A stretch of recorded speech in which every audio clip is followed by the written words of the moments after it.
What's up, America? How you doing? This is Nick Fury. Thank you again for stopping by. This is day 2 of week 1 of our themed weeks, and this week's theme is depression. So yesterday, what we did was define depression, which is a mental and emotional state of shutdown in response to the feeling of being overwhelmed. Today, what we're going to go through is recognition of possible depression in yourself and in others, and also ways to pull yourself out of it. Keep in mind, this is very crucial. I want to make sure that you understand there are different forms of depression. So this and the way that I'm going to tell you how to combat it might not be applicable to your specific situation, and that's fine. We can talk about that later on. We can see if there's any kind of way to overcome your individual issue. But if what happens in this video sounds familiar, we can use it and move forward and help people out. So today what we're going to talk about is what I like to call type 1 depression. And when I say I like to call it that, I don't. I think that's boring as hell. And I need to come up with a really neat name for it that I've been working on. And I haven't come up with anything for it yet. Although maybe it's more in stages. Maybe depression is a set of stages. Whatever.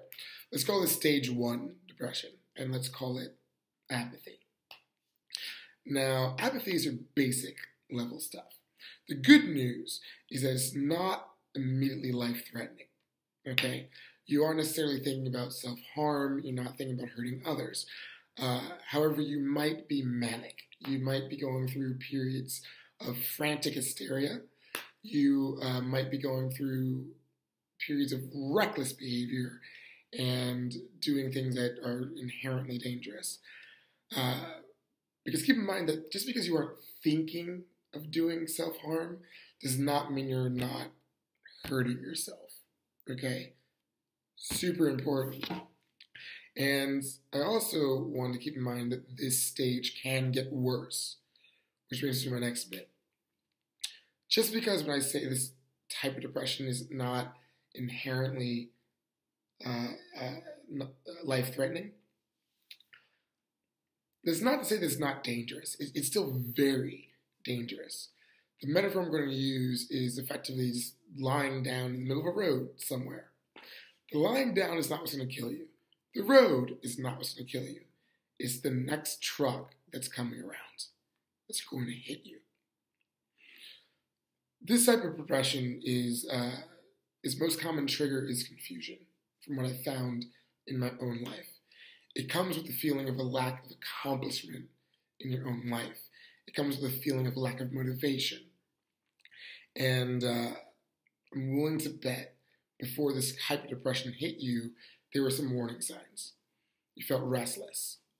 You felt bored often.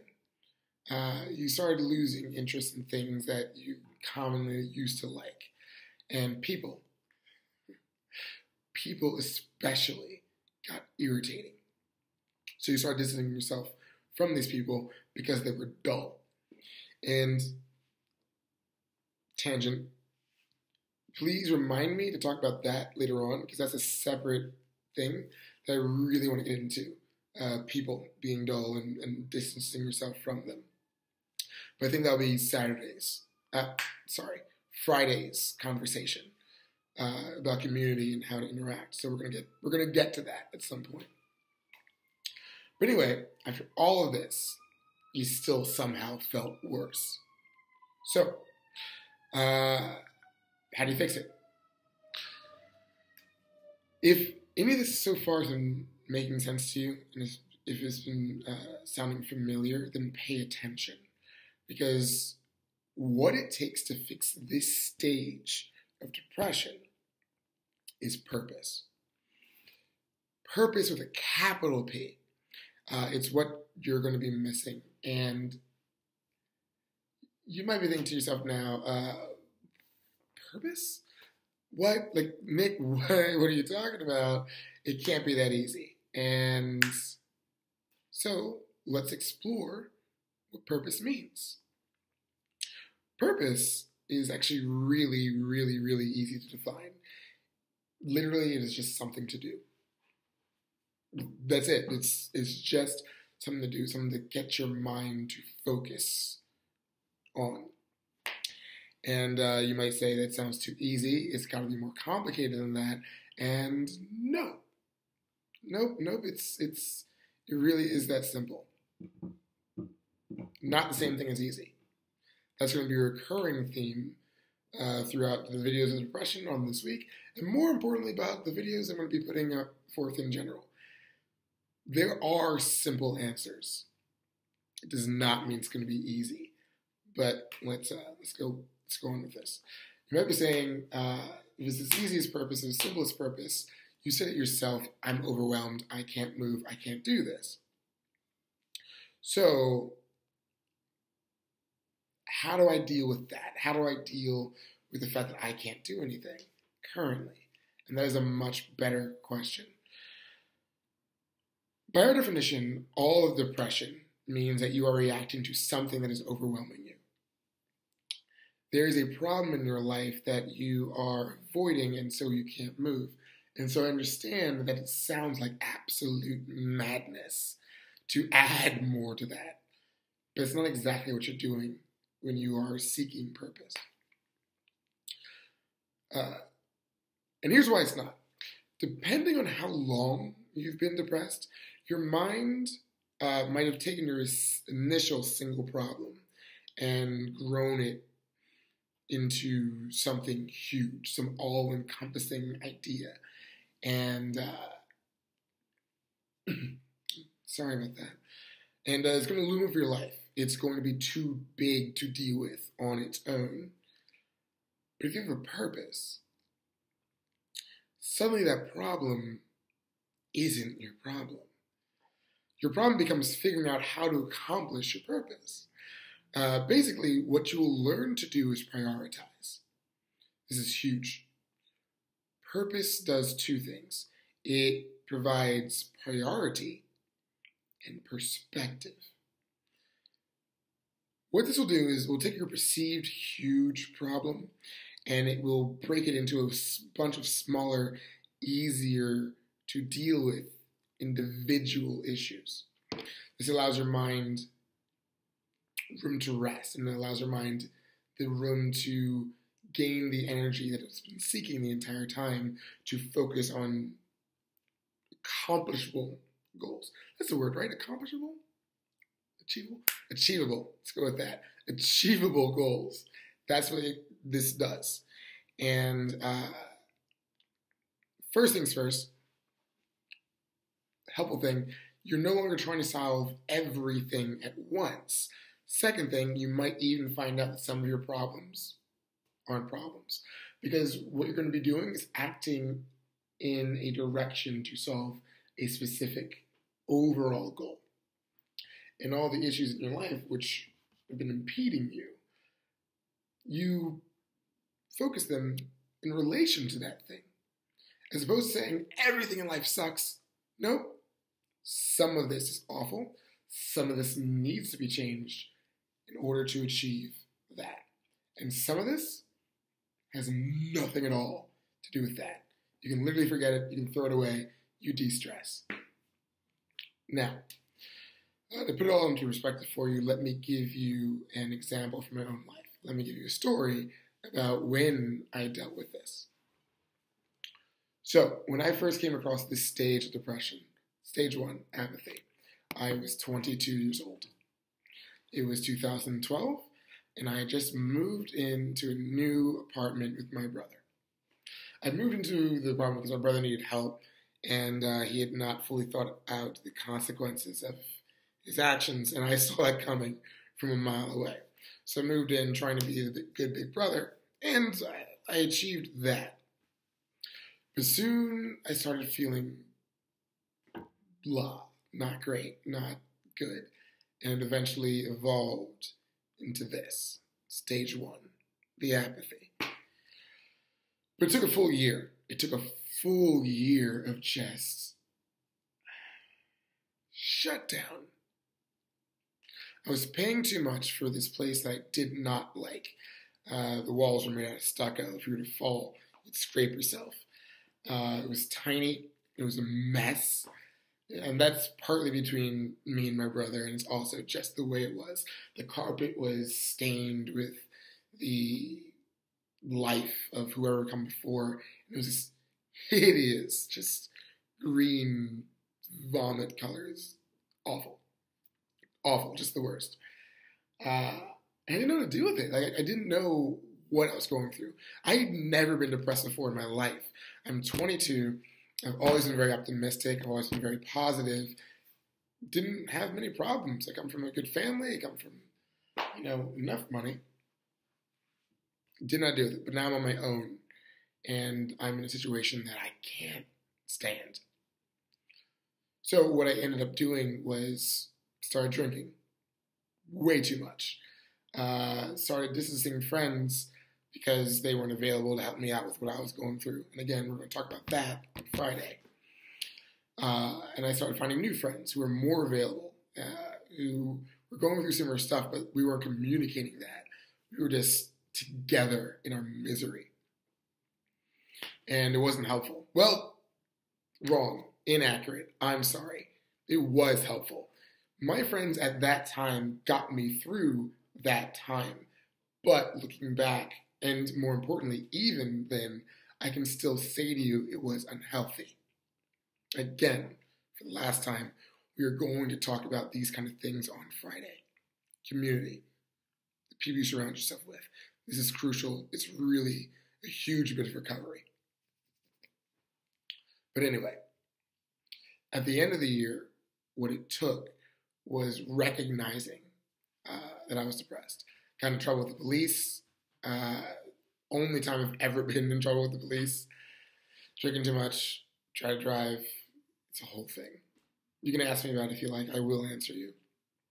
Turned out okay. But still, huge scare. And at the end of the year, when my birthday came around, which is December 22nd, so it was a perfect metaphorical time for me. My birthday's here, New Year's there, like 8 days later, renewal. I decided I was done with this, 100%. I don't like feeling this way. I don't like what I was the last year. I'm done. I'm going to fix this. I'm going to progress past. So, I need a purpose. The entire year, I'm just listless. I'm restless. I feel like I should be doing something, but I don't know what to do. So I had to pick what I had to do. And in my personal experience, I've only ever wanted like 3 things. I've never been the person who wanted much. And all those 3 things came when I was a kid. I wanted to live on my own. I wanted to travel. And I wanted to be married desperately. So I decided, maybe kid me was right. Like, maybe that's the way to go, and I haven't accomplished any of these 3 things, so let's try to go about it. And in this particular year, I set off to do the first 2. And I accomplished the first 2, and it was glorious. The third, I did not accomplish. I'm not married. I did get a girlfriend, and that's going to be a huge focus of tomorrow. But we're getting ahead of ourselves. I decided to move out. I decided to move out of my shitty apartment with my brother. I moved into a place on my own and had a wild time for a little while there. And I started traveling. 23 was the year that I got out. I went to Amsterdam. It was an 8-day tour. Amsterdam, Barcelona, Paris, Marseille, France. My best friend, Sam. 23 was the time where I figured out in Marseille, I was on the beach somewhere, I started writing. I had no other thing to do at the time. I had no Wi-Fi, had no one to call. I'm in France, my friend Sam is working. What do? Started writing. By 24, I'd written a book. An entire book. It's copyrighted, not published. If you're interested in that kind of thing, I can tell you about it, but I'm not trying to plug myself here. But I started doing things, and for a full year, I was out. I was good. For 24, that was another good year. Purpose. Doing something. Picking a goal and moving forward with it. allowed me to better deal with the individual problems I was facing. Hatred of my area, money spent, the lack of achievement. I accomplished these things, and for a while it worked. And the best thing about this is, what I want to say is that the stage one, this apathy, it can happen to literally anybody at any stage of life, but I have to believe it tends to happen to younger kids. So if you are anywhere from 16 to 23, watch this video. If it hasn't happened to you, great. Whatever you're doing is working. If you're going through this, if it sounds familiar, do these things and figure out what is important to deal with your purpose. And the best bit about this is that it's good for you. You can switch out purposes endlessly. Like, do this. It's just something to do. You just pick something and go do it. Whatever that is.